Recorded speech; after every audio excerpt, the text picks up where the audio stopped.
defence of Warney and Will Hickey or something else? What were you most pleased with tonight, given there were so many pleasing elements? The 4 quarters that we played was unbelievable. We were, one of the boxes that we wanted to get checked off is that within our season that we wanted to play 4 quarters. We played so many games and we only played 2 quarters well, 3 quarters well, and I felt today we really played 4 quarters.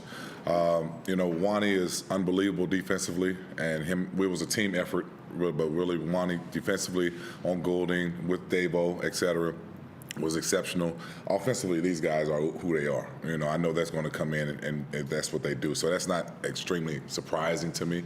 I'm just happy that, they got into a groove. But our team playing 4 quarters, Swak and the team effort, on their main primarily offensive guy was probably the most impressive thing. A few headline writers are preparing to describe that as a statement win. Do you see it that way? I mean, this with top 2 teams, and we can, if we keep going this way, we could potentially play each other in the grand final. So I just think it's another building, a confidence builder with us to let us know that, hey, we dropped one against a really good team a couple days ago, but then again bounced back and played a just as good or a better team, a couple days after. So I'm not going to say always a statement win, but just at the end of the day, it's just building our team camaraderie and our chemistry and, our passion about what we're trying to do. Trey, not your, but the teams, 3 top scorers this season have been against the teams coming 2nd and 3rd. Do you feel you are motivated by playing the top teams in the league as a team? I guess you can say that. I think today was easy because we kind of knew it was at stake to, give us, some of the leverage that we lost with the, 1st to 2nd place and able to get some of that room back. But, at the same time, I can't really explain it. I felt like I had the same shots I made this game. I felt like Shaq last game. So it's just one of those things, the percentages kind of even itself out. And I couldn't make a shot in this game. I made them. So sometimes it's just simple as that. And Chris Golding's had the 2nd best scoring season of his 17-year career. People have been lauding him as, an MVP candidate. You keep him to 14 points at half-time and scores in the second half, Justin. Just talk to us about that defensive effort to keep him to 14. We knew that he was a 90% of their scoring, and so they know. We know if CG gets it going, anything can happen. The man just made 10 threes, less than a week ago. But we felt that once again we slow him down, don't give him good looks, and make it difficult for him. Anything, it's beneficial for us, right? So because at the end of the day, they have to look. Somebody else has to be aggressive, and that's kind of what we want and take him out of it. And so it's just like I said, team effort. Swak, Davo, the whole squad locked in. We knew where he was at. We wanted to play physical with him the right way, but we just want to make sure everything was tough. And I think we did a good job with that. Trey, one last one for me. I love the way the coach has been saying publicly that we want to finish first, but it's important to us not playing it down, knowing that it gives you a home court advantage in the finals. Are the players sort of responding to that? Like, what effect does that have on you? Hearing the coach saying, no, I'm buying this. We want top spot. We want our first regular season championship as a franchise. Yeah, we want to solidify ourselves as the top team in the league. We've been, 1, 2, pretty much throughout majority of the season. And, I feel like it'd be a letdown or we're playing bad basketball if we happen to let that go. So, we got 4 or 5 more games left. Not sure which one, 5. And we're trying to, finish strong because, the saying is, you want to finish the season on a high and not, limp into the playoffs. So we're trying to, do that. Do you know the Hawks have never won a regular season championship? Yeah, someone's told me before.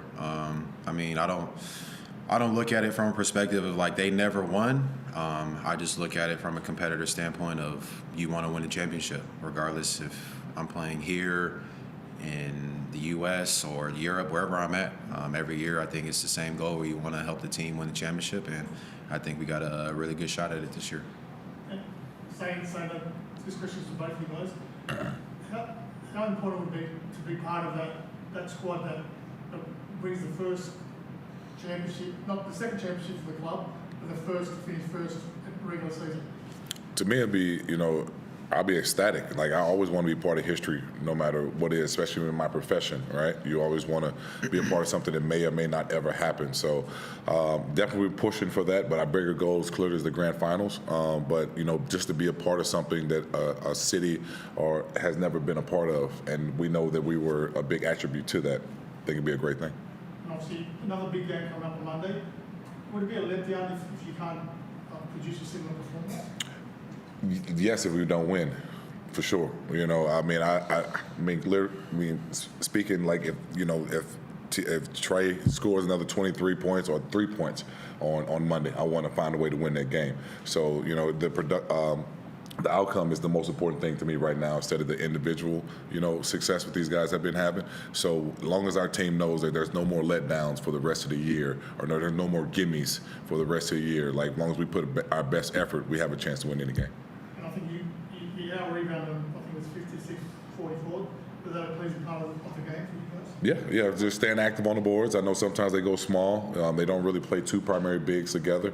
And we got active wings who can really get to the rebound as well and keep the ball alive. So that was one of our things that we wanted to kind of like make sure there was a point of emphasis in this game.